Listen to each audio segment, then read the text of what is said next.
Hello everyone, and welcome to the session of Efficient Site Structure. Here with me are Abhinav and Vivek. We are part of AM Sites team. In this session, we are going to talk about MSM best practices, live copy overview, MSM in the background jobs, and the key differences between language copy and live copy, which basically increases the authoring experience.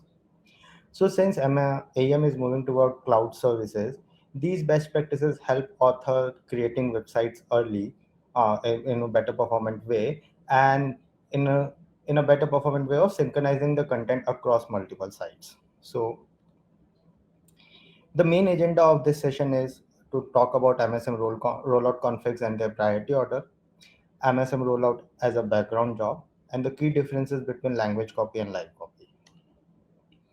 So to start with, let's talk about MSM best practices. So if you know, MSM is a part of AM. So MSM is used to use same content across multiple locations. So MSM uses the concept of live copies to reuse the content across multiple sites. With the help of MSM, basically anything that changed at a source level can be synchronized across multiple live copies. Possible use cases of MSM are global to local sites or national offices to regional branches. At present, in the AEM, MSM is supported in sites, assets and assets folder, and experience fragments. The next thing we are going to talk about are MSM rollout config. So MSM rollout configs are the key component to decide how the synchronization will work between source and the live copy. If we talk about rollout config consists of two major things, rollout triggers and live action. So rollout trigger are the deciding factor which decide when the synchronization will take place. And live actions are the actions which decide how the synchronization will be performed from a source to live copy. In AM, it's possible that customer can create their own custom rollout config and their custom live actions. A customer should be a little bit cautious when they create their custom rollout config. It should be done as little as possible. Customization should be done as little as possible. Moving ahead, we'll discuss about the default rollout config that is present in AEM. So first of all, I would like to point out here that this is the CRXD view. In AEM as a cloud service, this is not available in AEM in the cloud service. So basically, this is a part of dev instances now. So customer can actually create these custom rollout config using the CRXT in their dev instances, and those custom config should be part of their custom code, which should be deployed how the usual custom code is deployed. So moving see how the default rollout config look like. So default rollout config have a trigger rollout, which means that this rollout config will trigger the rollout on manual rollout only. And this default rollout config consists of content update, multiple live actions like content update, content copy, content delete, so on. The major thing here to discuss is the priority order of the rollout config. So we have seen that the customer does not consider the priority order of the rollout config sometimes, and that creates an unexpected behavior. So priority order of the rollout config decide if there are multiple rollout config involved in a rollout, which rollout config will be run first and how. After that, what will run. So priority order is defined in libs MSM order list here, something like this. So if you see launches on top, followed by push on modify shallow, followed by default. So this is defined in the libs MSM order list, and this remains same across all the sites in the AM. It cannot be changed for any individual sites. It will remain the same across AM. If customer is creating their own custom rollout config, they should rewrite the order list as per their convenience, and a customer can rewrite the priority order in apps MSM order list. One thing to note here is that as soon as customer writes their own custom priority order in apps MSM order list, that will be remain the fact now. That will be the source of truth for priority order, and libs MSM order list will be discarded.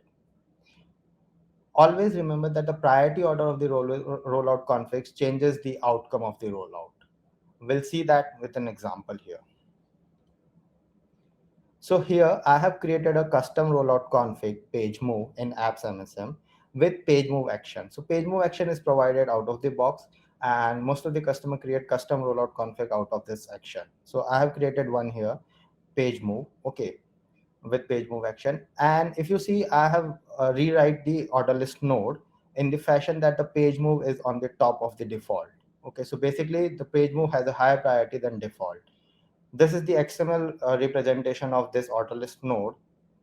This is how it looks like. It has a it's a sling order folder. Okay, so basically these children are in the order, and if you see that the page move is on the top of the default. So what happens with this order? So I have created a live copy from Language Master AN using page move rollout config and standard rollout config. And if you see, this is the source page Language Master AN, and I have moved the child page about us to about us move here. And after that, I perform the rollout. So basically, this is the source page, and I perform the rollout. And you see in the test live copy, the page has been moved as per the changes in the source. So this, if you see the complete flow is here, basically I moved a source page child and I performed the rollout, and the same has been depicted with the live copy as well. So this was the expected behavior. Now what I'll do, I'll change the priority order of page move, and I put default on the top of page move. So that means the default has a higher priority now. If you look at the code of this will look like something like this. The default is on the top of page move. Now I'll do the same thing. I'll create a test live copy of Language Master EN with both the rollout configs. I perform the same operation of move at the source level. I have moved about us page to about us move. And I perform the rollout from source to test live copy. If you see that I have moved the page about us move in the source, and after the rollout, the new page about us move has been created, but the about us which was in the original position has not been deleted. So if you see the again the flow, basically I moved the child page about us to about us move, and then I perform the rollout, and the original page has not been deleted, and a new page about us move has been created. So you see, this is an unexpected behavior. The original expectation was to that the original page should be moved in the live copy as well. So this is an example of showing that the priority order does matter in the outcome of the rollout. Next thing we should talk about is push on modify rollout config. Push on modify rollout config is provided out of the box. It's similar to default rollout config. It has every action that is part of default rollout config, but it has a trigger modification. What that means is with every change at the source, rollout will be triggered automatically for all the live copy of that source. So if the changes at the source level are frequent, the rollout will trigger very frequently, and that sometimes create performance issue because rollout itself a heavy operation. It's always better to perform rollout when there are sufficient changes at the source level instead of rolling out every minor change at the source level. So customer should be a little bit conscious about using push and modify. If customer has a requirement to automate the rollout, we do have an option now in the background job in async framework to basically schedule a rollout at their preferred time. We'll talk about that, how to do that in the later section of this session.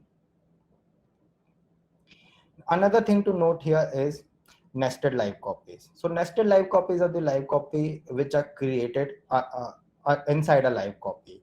Nested live copies are also uh, creates performance issues sometimes. So customers should always be a little bit cautious when they create custom nested live copies. We have seen in the past that some customers create live copy for each page instead of creating a live copy at the root of the sites. Basically, most of the use cases can be fulfilled while creating the live copy at the root level, and they don't require creating a live copy at each page level. So that is also something that should be a little bit cautious about to while creating a live copy. Another thing to note is When you move at the source level, a nested live copy is created. That can be avoided via using page move action, which will keep the structure same in the source and the live copy and avoid creating unnecessary nested live copy in the site structure. Moving ahead, we'll talk about live copy overview. Vivek, over to you. Thank you, Ankit. Yeah. Hello, everyone. In this section, we'll be looking at the live copy overview console of AEM in context of Amazon. The live copy overview enables us to manage and view inheritance across site and perform operations like rollout, synchronization, suspend, and reset easily. Next slide, please.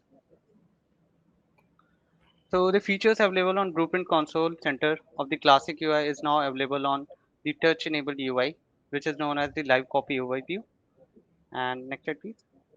Now, where to find live copy overview console? On Sites admin page, select a source page and open References tab. Under Live Copy section, Live Copy Overview button can be seen in the lower section of the References tab. Next slide, please. So some of the features that can be seen on the Live Copy Overview console are: on selecting a source page, authors can edit or roll out the page. On selecting a live copy, authors can edit, check relationship status, synchronize by pulling source changes, reset to the source page, temporarily suspend inheritance, or permanently detach it from the live relationship. Along with these options, authors can also see the current inheritance status of live copies, like inheritance cancelled, live copies up to date, or blueprint modified in case of new changes in source page. Next slide, please. Relationship status option will list on the details of the selected live copies and its corresponding blueprint page. Some of the details like blueprint path, last modification date, last rolled out date, authors that triggered the rollout, and other details related to rollout configuration can be seen under this console. Next slide. So in this section, we will be looking at the background jobs. To reduce the negative impact of performance, Adobe Experience Manager processes certain long-running and resource-intensive operations asynchronously. In context of sites, time-consuming and bulky operations like rollout and page move are now using async framework as background jobs. This framework is based on Apache Sling jobs and eventing mechanism, providing guarantee of processing. Next slide, please. So what are some of the benefits that we can see by moving to background jobs? Authors can check the status of operation while still executing. On operation failure, the jobs can be retried manually or automatically. Send notification on operation failure or completion. There is surety to run even on pod restarts in context of cloud deployments. Details like parameters passed, errors reported can be checked on job details page. Authors can resume processing from the last failed state, and detailed execution history and scheduling option is also available. Next slide, please. Now, how to schedule a job or how to start a background job. With the introduction of this framework, AEM sites by default have switched rollout and page move operation to always run as background jobs. While performing move or rollout operation, this new dialog will allow authors to start background operation immediately or schedule it for near feature. On completion of background operation, the authors will be notified with the pop-up notifications and inbox notification. Next slide, please. The list of background jobs currently running, finished, or scheduled can be seen on the jobs listing page. Authors can navigate to Tools, General, Jobs to open the jobs listing page. This page will list on the details like operation name, description, job start, end, or schedule date, along with the current progress state. Next slide, please. The notification layer of the background jobs will notify authors at various points. On job submission, this green toast message will be shown to authors. When processing is finished, inbox notification is sent along with status of the operation. For example, in this screenshot, we can see background rollout operation completed successfully. On successful completion, authors will also be notified with pop-up.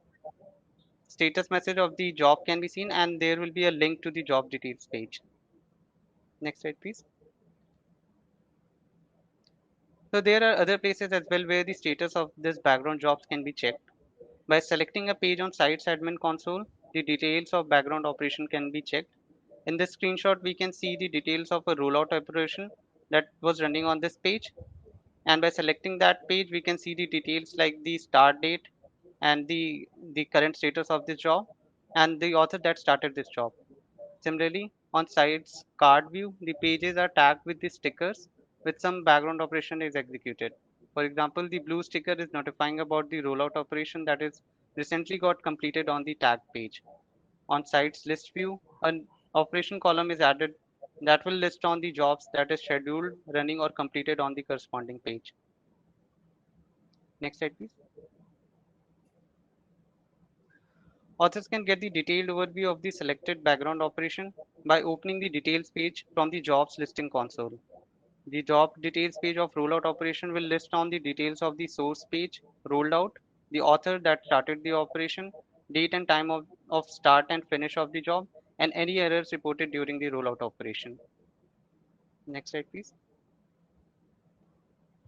The job details page of move operation will list the job processing details along with parameters that were passed, like source path, destination path, references that got adjusted, references that were published, and type of move operation.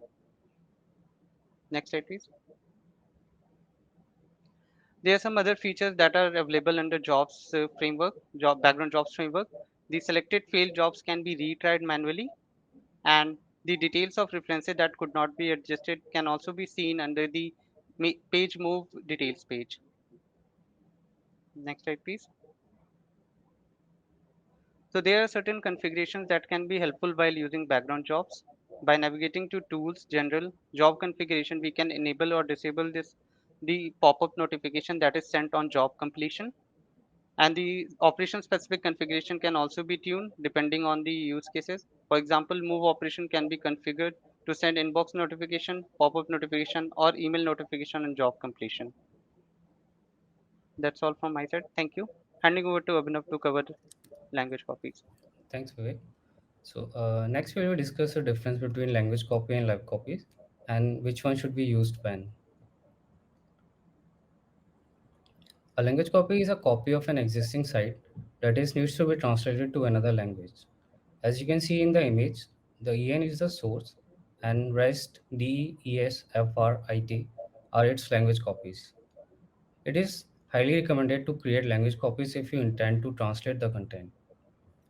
To perform the synchronization between the source and language copies, AEM provides out-of-the-box update and translate workflows. It is advisable to have all the language roots at the same level. As you can see in the image, all the language roots are at the same level. A live copy is a copy of a specific site content which inherits the content from its source through live relationship. When we perform the synchronization, the actual transfer of content happens from source to live copy. The one prime use case is to reuse the content from multiple subsites. As you can see in the above image, the language master EN is the source, and in the below image, you can see that the US EN is the live copy of the language master EN. If we use the live copy for translation purpose, whenever we perform the rollout or synchronization, the translated content get overwritten. Due to this very reason, it is advisable to always use language copies whenever you want to translate, so that that particular content is not overwritten. So in this session, we have covered rollout configs and their priority orders, and how background job affects the performance of rollout, and the key differences between the language copy and live copy. And now I would like to thank everyone for attending this session. Questions are welcome, and the forum link is already been pasted by Ankit in the chat box. You can share your questions on the forum as well. We will try to answer as many questions as possible over there. Thanks again.